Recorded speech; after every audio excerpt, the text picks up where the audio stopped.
نحمده ونصلي على رسوله الكريم أما بعد قال الله تبارك وتعالى في القرآن الكريم ومن يرتد منكم عن دينه فيمت وهو كافر فأولئك حبطت أعمالهم في الدنيا والآخرة وأولئك أصحاب النار هم فيها خالدون.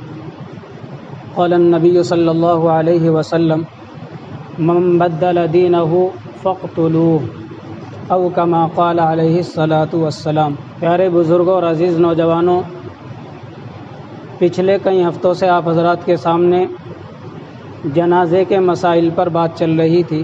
اس ہفتے آپ حضرات کے سامنے ایک بڑے حساس موضوع پر گفتگو ہوگی جس پر بہت پہلے توجہ دینی چاہیے تھی لیکن توجہ نہیں کی گئی، جس کی وجہ سے ملک بھر میں تو واقعات ہو ہی رہے ہیں لیکن ہمارے گاؤں میں بھی واقعات پیش آ رہے ہیں. جو آیت آپ حضرات کے سامنے تلاوت کی گئی ہے، اس آیت میں اللہ تبارک و تعالی نے مرتد کی سزا کو بیان کیا، اور مرتد کہتے ہیں اس شخص کو جو اسلام کو چھوڑ کر کسی دوسرے مذہب میں منتقل ہو جائے. لغت میں ارتداد کہتے ہیں کسی چیز سے پھرنا، کسی چیز کو چھوڑنا، اور شریعت اسلامیہ میں ارتداد کہتے ہیں کہ اسلام سے پھر جانا، اسلام چھوڑ کر کسی دوسرے مذہب میں چلے جانا.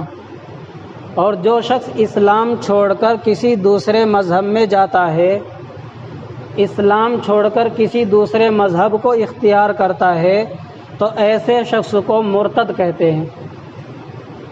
اور مرتد کی سزا اللہ نے قرآن کریم کی اس آیت میں بیان کی ہے، وَمَن يَرْتَدِدْ مِنْكُمْ عَنْ دِينِهِ فَيَمُتْ وَهُوَ كَافِرٌ فَأُولَئِكَ حَبِطَتْ أَعْمَالُهُمْ فِي الدُّنْيَا وَالْآخِرَةِ وَأُولَئِكَ أَصْحَابُ النَّارِ هُمْ فِيهَا خَالِدُونَ. کہ جو شخص اپنے دین سے پھر جائے، اپنے دین یعنی مذہب اسلام سے جو شخص روگردانی کر لے، پھر جائے، اپنے دین کو چھوڑ دے، مذہب اسلام کو چھوڑ دے، فیمت وہو کافر، اور اس حال میں مر جائے کہ وہ کافر ہو، کہ اسلام سے پھرا، کافر ہو گیا اور کافر ہونے کی حالت میں ہی مر جائے، فَأُولَئِكَ حَبِطَتْ أَعْمَالُهُمْ فِي الدُّنْيَا وَالْآخِرَةِ. تو ایسے شخص کے جو دنیا کے اعمال تھے جو کفر میں داخل ہونے سے پہلے اس نے اسلام کی زندگی میں کیے تھے، مسلمان ہونے کی حالت میں جو اس نے اچھے اعمال کیے تھے، وہ تمام کے تمام اعمال اس کے برباد ہو گئے، ختم ہو گئے. اور آخرت میں جو ان اعمال پر ملنے والی جزا تھی، ملنے والے ثواب تھے، وہ آخرت کا ثواب بھی ختم ہو گیا. وَأُولَئِكَ أَصْحَابُ النَّارِ. اور ایسا شخص جو مذہب اسلام کو چھوڑ کر دوسرے مذہب میں داخل ہو جاتا ہے تو یہ دوزخ والا ہے، جہنم والا ہے، جہنم میں جائے گا. ہم فیہا خالدون. کہ ایسی جہنم میں کہ جس میں وہ ہمیشہ ہمیشہ رہے گا، کہ وہاں سے واپسی کا کوئی راستہ نہیں ہے، کہ جہنم میں چلا گیا کفر والا، مشرک والا بندہ، کہ جس نے اللہ کے ساتھ شرک کیا ہو، اللہ کے ساتھ کفر کیا ہو، اللہ کا انکار کیا ہو، اللہ کے رسول صلی اللہ علیہ وسلم کی رسالت کا انکار کیا ہو، تو ایسا شخص ایسی جہنم میں جائے گا کہ اس جہنم سے پھر واپسی کا راستہ نہیں. تو مرتد کہتے ہیں کہ جو شخص مذہب اسلام کو چھوڑ کر دوسرے مذہب میں داخل ہو جائے. اور اللہ کے نبی صلی اللہ علیہ وسلم نے فرمایا من بدل دینہ فاقتلوہ. کہ جو شخص اپنے دین کو بدل دے اس کو قتل کر ڈالو. لیکن یہ حکم جہاں اسلامی حکومت ہوتی ہے ان کے لیے، اور ہر شخص کے لیے نہیں. اسلامی حکومت میں بھی کہ ہر شخص جس کو دیکھے گا کہ یہ کافر ہو گیا، اس نے مذہب اسلام چھوڑ دیا، کہ ایسا نہیں کہ کوئی بھی شخص اس کو قتل کر دے گا. یہ حکومت کی ذمہ داری ہے کہ اس کو قتل کرے. ہمارے ہندوستان میں یہ ارتداد کا مسئلہ نیا نہیں ہے، بہت پرانا چل رہا ہے. لیکن یہ 3-4 سال میں جو معاملہ ابھرا ہے یہ بہت حد تک چلا گیا ہے کہ 3 سال کی رپورٹ یہ ہے، ایک مشہور اخبار کے مطابق کہ 50,000 سے زائد مسلم بچیوں نے مذہب اسلام کو چھوڑ کر غیر اسلام کو اختیار کیا ہے، اور مسلم بچیوں نے غیر مسلم لڑکوں سے نکاح اور شادی کی پورے ہندوستان میں۔ اور یہ شہروں میں ہی نہیں، گاؤں گاؤں تک یہ معاملے پہنچ چکے۔ آپ اپنے گاؤں کا اندازہ لگائیے کہ حالات کس بد سے بدتر ہوتے چلے جا رہے ہیں کہ مسلم لڑکیاں غیر مسلم لڑکوں سے شادیاں کر رہی ہیں، معاشقے لڑا رہی ہیں۔ اور اس کی بنیادی وجہ کیا ہے، اس پر ہم کبھی غور نہیں کرتے، یا اگر کہا جاتا ہے تو اس کو سرسری طور پر لیا جاتا ہے۔ اس کی بنیادی وجہ ہے کہ ہماری مسلم نوجوان بچیوں کا کالجوں اور اسکولوں میں مخلوط تعلیم کا حاصل کرنا، کہ نوجوان غیر مسلم لڑکوں کے ساتھ ٹھٹے مارنا، ان کے ساتھ پارٹیاں کرنا، ان کی شادیوں میں شرکت کرنا، اور ان کو اپنے گھروں میں دعوت دینا اور اپنے پاس بلا کر کے ان کے ساتھ ٹھٹے مارنا۔ کیا ہم نے کبھی غور کیا کہ ہماری مسلم بچی، ہماری نوجوان بیٹی اسکول میں جا رہی ہے، کالج میں جا رہی ہے، صبح سے شام تک ہماری نظروں سے اوجھل ہے، وہ کیا کارنامے انجام دے رہی ہے؟ کبھی ہم نے اس سے پوچھا؟ اور کبھی اسکول سے لیٹ آئی تو اس کے لیٹ آنے کی وجہ ہم نے کبھی معلوم کی؟ اور اسکول سے آنے کے بعد پھر ٹیوشن میں چلے جانا، ٹیوشن کے نام پر نہ جانے کیسی خرافات کو انجام دینا، کبھی ہم نے ان کی نگرانی کی؟ اور پھر اوپر سے ہم نے ان کو بڑے سیل فون لے کر کے دے دیے۔ کیا کبھی ہم نے ان کے فون کو چیک کیا، ان کی باتوں کو ریکارڈ کیا کہ وہ کیا باتیں کس سے کر رہی ہیں؟ تو بڑا حساس مسئلہ ہے کہ اسلام سے مرتد ہو رہے ہیں، ایمان سے ہاتھ دھو رہے ہیں۔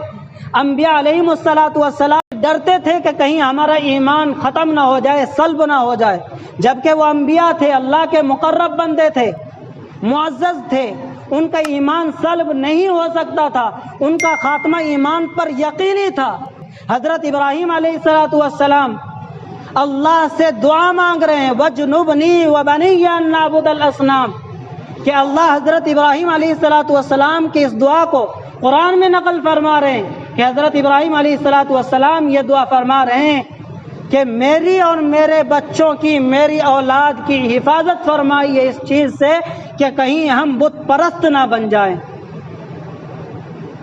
حضرت یعقوب علیہ السلام کے بارے میں آتا ہے، جو خاندانی نبی ہیں، ان کے والد نبی، ان کے دادا نبی، ان کے بیٹے نبی اور خود بھی نبی، وہ ڈر رہے ہیں اور اپنی وفات کے قریب آنے کے وقت اپنے بچوں کو اپنے قریب بلا کر یہ وعدہ لے رہے ہیں، ما تعبدون من بعدی، کہ میری وفات کے بعد تم کس کی عبادت کرو گے؟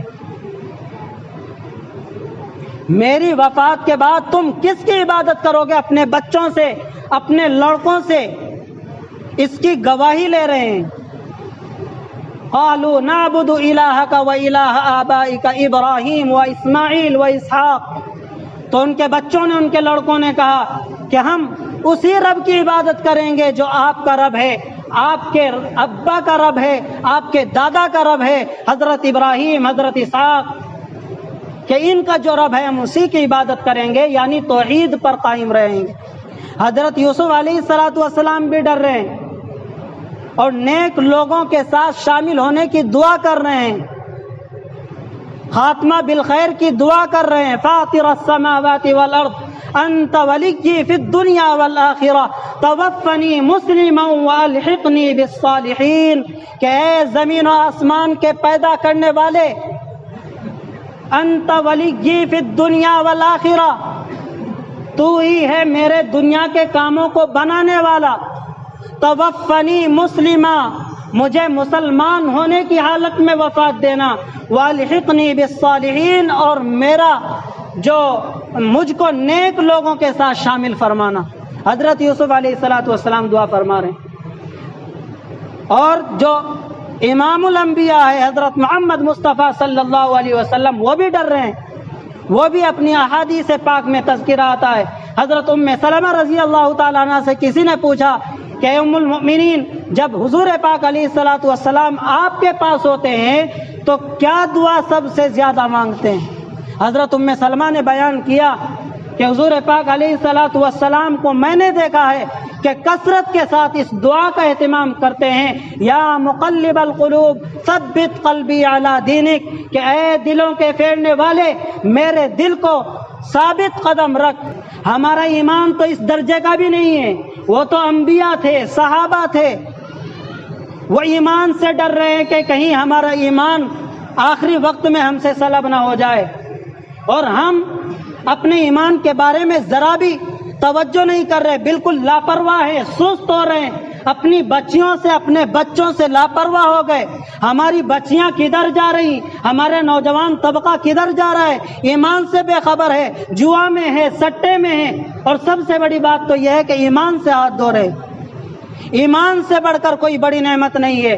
انسان کے پاس تمام نعمتیں ہو، ایمان کی نعمت نہ ہو تو کوئی کام کی نعمتیں نہیں، اور وہ بالکل نعمتوں سے محروم ہو کہ وہ اندھا بھی ہو، کانا بھی ہو، بہرا بھی ہو، لیکن اس کے پاس ایمان ہو تو وہ کامیاب ہے۔